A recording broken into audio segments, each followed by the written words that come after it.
So lots of changes expected in employment law in 2019. So we've got Brexit on the horizon, and even though there's a great deal of uncertainty in relation to Brexit, there's no doubt that there will be changes to the immigration rules post-Brexit, so employers have to be mindful and sensitive of those. There have been a number of high-profile cases involving gagging orders recently, for example, Sir Philip Green's case. And there have been calls, and it's likely to see changes on this year, with restrictions being placed on the use of gagging orders or non-disclosure agreements, or sometimes referred to as confidentiality clauses. The government has announced the introduction of a statutory code on sexual harassment. So this should set out some important guidelines for employers to follow in order to help avoid sexual harassment claims and sexual harassment arising in the first place.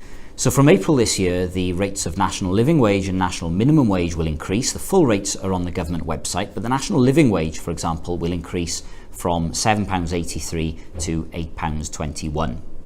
There's been a suggestion that the time limit for presenting employment tribunal claims could be increased, so there could be an increase from 3 months post-dismissal, for example on an unfair dismissal claim, to 6 months post-dismissal, and that's likely to increase the number of claims being presented.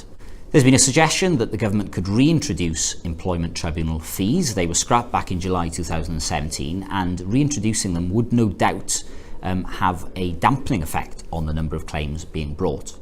Itemised payslips, so from April this year there will be a requirement for all workers, so not just employees, but all workers to receive an itemised payslip. So in case law this year, we are likely to see the conclusion of the long-running saga between Uber and Aslan, where the Supreme Court will determine whether Uber drivers are self-employed or whether they're workers.